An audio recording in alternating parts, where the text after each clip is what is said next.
Now today we are going to start with chapter number 1, India in a medieval period. ठीक है, जो medieval period था उसमें India किस तरीके का था, ठीक है, इस चैप्टर में उसकी बात करेंगे. The name India of the country which we live was given to it by a Britishers. It was not the ancient name of our land. In very ancient time, our country was called Jambudvipe.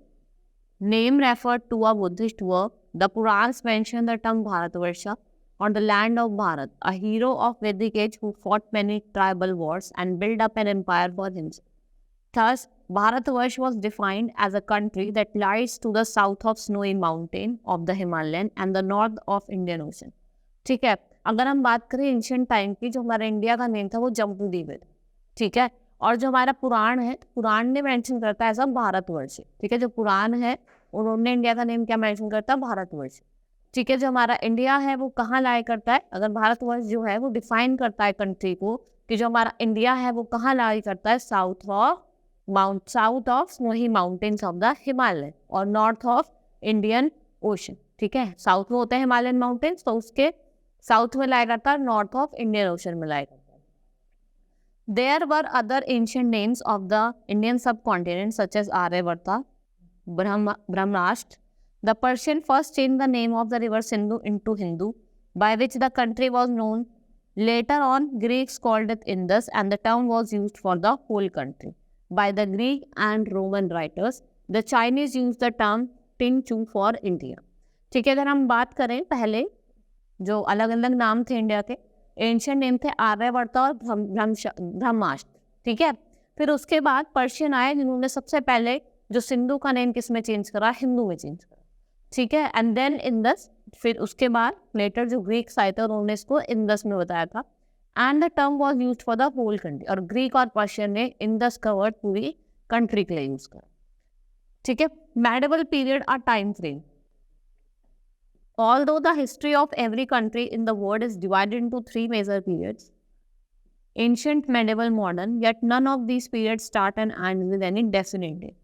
देखो, जो हमारी history है basically वो 3 parts में divide है, ancient, medieval और modern, लेकिन किसी का कोई भी सिमिलर टाइम नहीं है, ना ही कोई एंड है.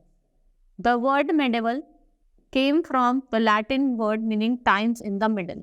The different period differ from the country to country. In India the medieval period is counted from the death of Harsha, that is 18th century to 18th century. जो मेडिवल पीरियड है वो कब से स्टार्ट हुआ है, after the death of Harsha, 18th century से 18th century तक. ठीक है, thus medieval period in India lasted for about 1000 year. As such it is that period in our history which lies between ancient and the modern period. जो ancient history है वो वाला period है जो कब लाई करता है, between the ancient and modern history. The history of this period show a fusion of Hindu and Islamic culture. जो हिस्ट्री है इस पीरियड की मेडिवल की, ये क्या शो करता है, fusion between Islamic and Hindu people. ठीक है, इस्लामिक और हिंदू पीपल के बीच का क्या है, fusion. Now we will study about the some features of medieval period. Foreign culture, western and central Asia began to influence India. ठीक है, जो फॉरेन कल्चर था हमारा वेस्टर्न का और सेंट्रल एशिया का था, वो इंडियन के कल्चर को इन्फ्लुएंस करता था. Second is many sources of reconstruct history, archaeological, epigraphic, numismatic and literary work are available now. देखो, जब से रिकंस्ट्रक्ट हुआ हिस्ट्री में न्यूमेस्टिक, एपिग्राफी, ये सब क्या है, अवेलेबल है. द रूलर्स ऑफ दिल्ली सल्तनत and the Mughal ruler came from outside and settled in India. जो दिल्ली सल्तनत के रूलर थे वो मुगल के बाहर से आए थे और कहाँ पे आके सेटल्ड हो गए थे, इंडिया में सेटल्ड हो गए. The languages like Hindi and Urdu which we speak today developed and prospered a lot during this period. जैसे आपकी जो हिंदी और उर्दू हम बोलते हैं वो बहुत ज़्यादा क्या हो गई थी, डेवलप्ड हो गई थी और लोग उसका यूज़ करने लगे. Now sources of information. अब जो हमें इंफॉर्मेशन मिलती है मेडिवल पीरियड के बारे में वो हमें कहाँ से मिलती है, वो कौन कौन से सोर्सेज है. First is inscriptions written on stones, rocks and copper plate. जो इंस्क्रिप्शन मिले हैं स्टोन्स पे लिखा हुए, रॉक्स पे लिखे हुए और कॉपर प्लेट पे लिखे हुए. Writing on skins, beads, leaves and bark of tree. कुछ स्किन पे लिखी हुई राइटिंग्स मिली है, कुछ बार्क ऑफ ट्री पे मिली है. ठीक है, miniature painting showing various aspects of life of the people and music. कुछ मिनिएचर पेंटिंग होंगे जो लाइफ लोगों की लाइफ को दिखाती है और कुछ म्यूजिक को बताती है। Coins and building and other archaeological evidence, accounts written on paper in the form of chronicles and memories, religious and literary work and accounts of foreign travel। ठीक है, कुछ accounts जो papers पे लिखे हुए थे foreign travels के, वो हमें मिले। ठीक है, वो क्या थे, हमारे sources थे। Now a brief account of important sources। अब कुछ हम important sources पढ़ेंगे जो हमें मिले थे हमें medieval period पे। First we will study about literary sources। In the early medieval period, 18th to 13th century, paper was not in use in India. In this period, the materials for writing include palm leaves, bark of birch trees and animal skin। ठीक है, इस पे जो material है वो palm leaves पे लिखे हुए, स्किन पे लिखे हुए और आपके एनिमल की जो स्किन होती है उस पर लिखे हुए वर्ड।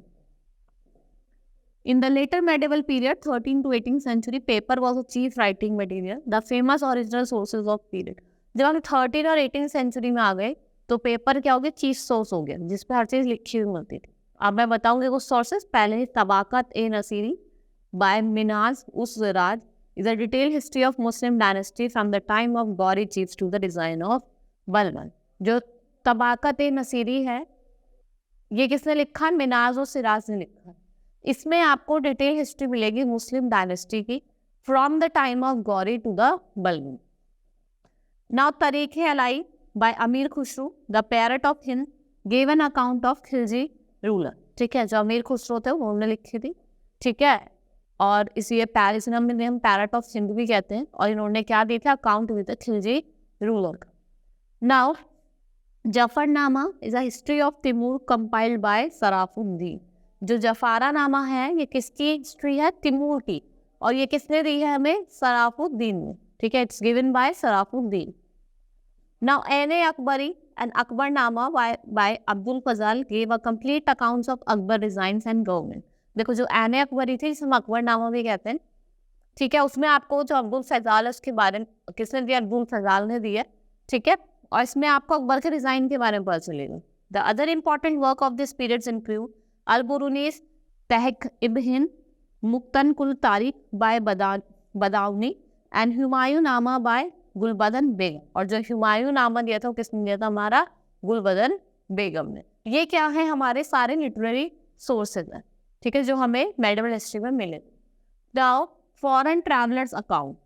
अब हमें कुछ सोर्सेज हैं फॉरेन ट्रैवलर्स, जैसे हमारे इंडिया में बहुत सारे फॉरेन ट्रैवलर आए थे तो उसका भी अकाउंट से पता चलता है कि ये कहाँ से आए थे। The travel logs of the foreigners who visited during this period also throw light on political and social economic condition of India.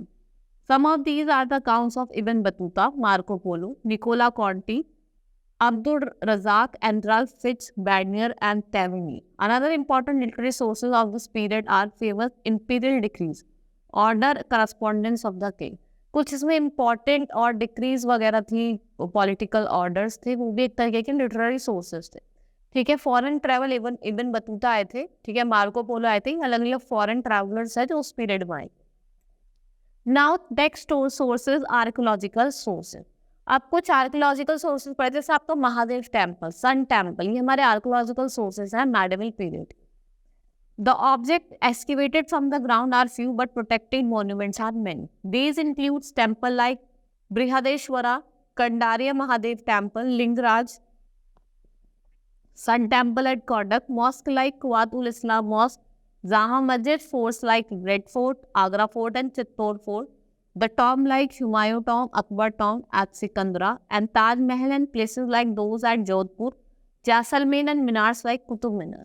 ये जो सारे मैंने आपको बताए सारे आपके आर्कियोलॉजिकल सोर्सेज हैं जो हमें मॉन्यूमेंट्स वगैरह मिलते हैं किस टाइम में, मेडिवल पीरियड के टाइम पे। ठीक है, जामा मस्जिद सबसे ज़्यादा फेमस है, Taj Mahal that is in Agra, ये भी आपको पता ही होगा। ये भी क्या है, हमारे आर्कियोलॉजिकल सोर्सेज है, हमारे मेडिवल हिस्ट्री से। Now coins. देखो कॉइन्स को हम न्यूमैस्टिक्स भी कहता है, इसकी स्टडी को न्यूमैस्टिक्स कहते हैं, कॉइन्स की स्टडीज को। पहले हमें कॉइन्स वगैरह मिलते थे जिससे भी हम पता लगा लेते थे कि ये कौन से हमारी कौन सी हिस्ट्री के, ठीक है, कौन से रूलर के। Coins of the ruler of medieval India through light on chronology, important dates, political events about the ruler, relation with other kingdoms. A lot of information can also be obtained about the economic condition of the country at a particular time, when these coins are issued. देखो पैसा है तो उस समय economy का ही पता चलता है, तो ये जो कॉइन्स थे इनसे इन्होंने इकोनॉमिक कंडीशन उस टाइम की कैसी थी उसको पता लगा है। ठीक है, आपने देखा होगा कॉइन्स पे जो हमारे किंग होते थे उनकी फोटोज वगैरह होती थी, छपी हुई होती थी। ठीक है, इससे इकोनॉमिक कंडीशन का भी पता लगा। For example, Mohammad bin Tughlaq issued token coin for copper which were fabricated in private houses. देखो जो मोहम्मद बिन तुगलक थे उन्होंने टोकन को फैब्रिकेट करा था, जिसको कहाँ यूज करा गया था, that were used in private houses. The people paid their taxes in copper and horde gold and solid coins. ठीक है, जो टैक्सेस हैं वो तो कॉपर में पे करते थे, लेकिन जो घर में रखते थे वो गोल्ड कॉइन्स रखते थे। ठीक है, क्योंकि बाद में उसको पिघला के वो यूज कर लेंगे। Now, miniature painting. The art of painting was very popular during the medieval period. The remains of buildings of Vijayanagar kingdom found at Hampi indicate workmanship of sculpture. The Mughal rulers such as Akbar and Jahangir were great lovers of painting and encouraged Persian and Indian art tradition. जो अकबर और जहांगीर थे उन्हें painting के बहुत lover थे, they like the painting so much. ठीक है, उन्होंने उसको क्या करा, इंडिया के कल्चर में आके उनको एक्सप्रेस करा। वो आगे पेंटिंग थी उसे आके इंडिया के कल्चर में एक्सप्रेस करा। Now music, the Mughal ruler also patronise music, both Babur and Humayun loved music. Tansen was one of the chief singer of the court of Akbar. देखो चाहे बाबर हो चाहे हुमायूं हो, दोनों को गाना सुनना बहुत पसंद था, दे लव म्यूजिक। और जो तानसेन थे वो चीफ सोर्स थे हमारे म्यूजिक के, ये तो बहुत इंपॉर्टेंट चीज है। Music was common among the Shias and Sufis and also the Vaishnavas. For them it was a religious practice. देखो जो सियास और सूफीज होते हैं वो इनके लिए कॉमन था म्यूजिक, वो इनके लिए ये रिलीजियस प्रैक्टिस में आता था। ठीक है, अब हमने कुछ मेडिवल हिस्ट्री के सोर्सेज पढ़े, मैंने आपको लिटरेरी सोर्सेज पढ़ाए, आर्कियोलॉजिकल सोर्सेज पढ़ाए, कॉइन्स पढ़ाए जिसे हम न्यूमास्टिक्स कहते हैं, न्यूमोमास्टिक्स। ठीक है, और हमने क्या पढ़ा, लास्ट में हमने पढ़ा कि कौन से फॉरेन ट्रैवलर्स आए। ठीक है, और म्यूजिक पढ़ा और पेंटिंग्स पढ़ा। ठीक है, hope you understood this chapter. That's all for today. Thank you.